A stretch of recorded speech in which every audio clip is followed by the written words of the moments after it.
Thank you very much for joining. Good morning, Favor. Good to be back here again. All right, let's talk about the games to expect today. First off, with Rivers Angels and Ibom Angels, a side that know themselves very well. This season, they've met twice. In 2018, they had the Federation Cup final. It was Rivers Angels and Ibom Angels. Ibom Angels losing to Rivers Angels in Plateau State. That's in Jos. They played again the next season at the finals of the FA Cup in Bayelsa. It was also a loss to Ibom Angels. So, I mean, do you think in the minds of Ibom Angels right now to just be about, let's get the revenge. Let's at least get to win this particular one against Rivers Angels, who has stopped them on 2 occasions to winning the title? Well, of course, but I say in football, you don't go into games with revenge because you can look at what happened to Real Madrid and Liverpool, for instance, when that final Champions League happened. But for Ibom Angels, I'm sure in their minds, they are prepared. They stay back at home. They go to the Super Six.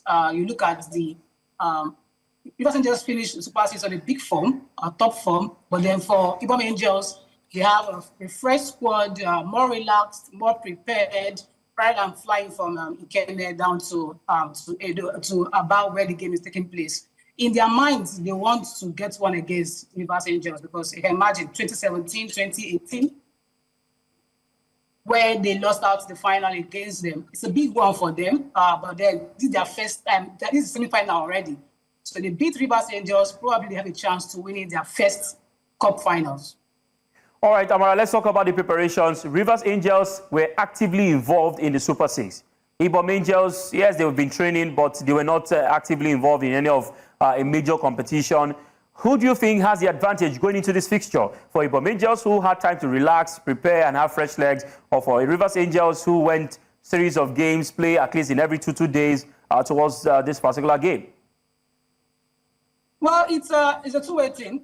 Both sides balanced, I will say, because for Rivers Angels, you might use the fact that they've been active, they played the best of the best at the Super Six, played all the teams, including the eventual winners of Bayelsa. So they have experience going there, they have match fitness going on their own way, and they won the last 2 games going to this feature against Ibom Angels.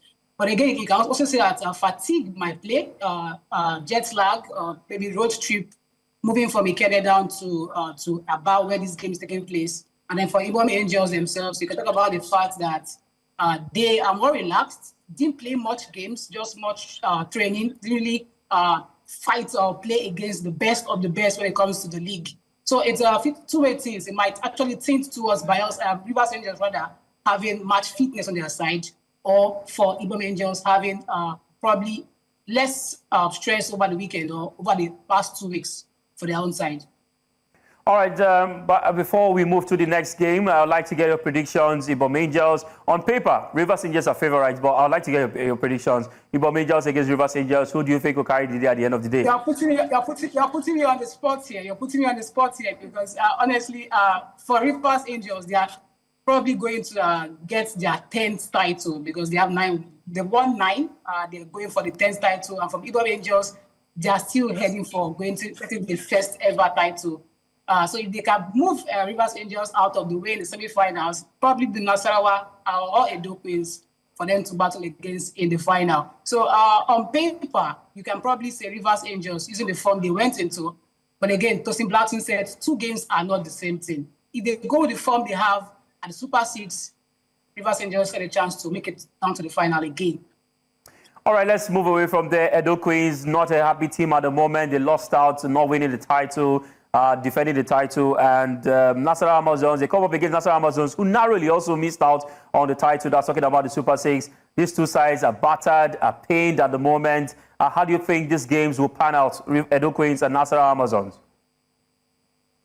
Well, I can remember a video I took on the final day of the Super Six of the Nasarawa Amazons coach, Coach Danjuma, after the final whistle went, where people were celebrating. For him, he was at the far end of the pitch, all by himself, just moving from pacing from one place to the other. I guess he was so close, but didn't get there.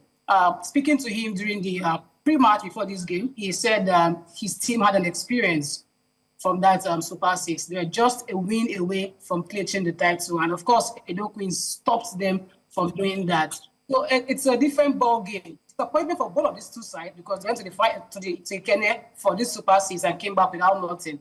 But then it's probably have to be with a team that soak in the disappointments and get back on the field to get to the next level. All right, Amara, I'd like to ask you this question before I let you go. I mean, when it comes to the FA Cup in Nigeria in the men's category, there's something to fight for aside the trophy. You know, there's a ticket that takes you to the CAF Confederation Cup. In the women's category, aside the record of winning the title, there's nothing really tied in terms of the continent. Yes, there's also the CAF Women's Champions League, but it's tied to the winner of this. What else do you think that, because some of the ladies will tell you, we can't play, we're the champions, but what do you think can be done to further, bring more excitement when it comes to the President Federation Cup compared to what we have when it's the Super Six or the league, whereby teams know that a win for the league takes you to the WAFU competition. From WAFU competition, you get to win that, you're going to the CAF Women's Champions League. Well, aside the prize money, they'll get to win money at the Federation's Cup. But then, generally, like you said, it's quite different. To make it more competitive, maybe CAF will have to attach probably an incentive to winning the Federation's Cup for the women's side. And getting to play WAFU be just because you won the league, make things a little bit more relaxed for the Federation's Cup. But for Ibom Angels, the Super Six for them this time around, but for Rivers Angels, Edo Queens, National Amazons, it's still a trophy for them to celebrate the season for them because they missed out at Ikene to Bayelsa Queens. They want to at least have something to compensate their fans, their sponsors, at least for backing them throughout this season. If CAF can add something else for the Federation's Cup for the women, maybe we can see more fairness. We saw what happened in the Europa League, why winners win Europa League and go to the Champions League. It made the league more competitive. So maybe if CAF can, change the qualification standards of the CAF competitions, Confederations Cup or the Champions League, just maybe we can see more fire and dream for the women in the Federations Cup. All right, I want to say a big thank you to you for your analysis, and we look forward to an exciting game. Bragging rights definitely our progress, but may the best team win at the end of the day. Thank you very much, Amara.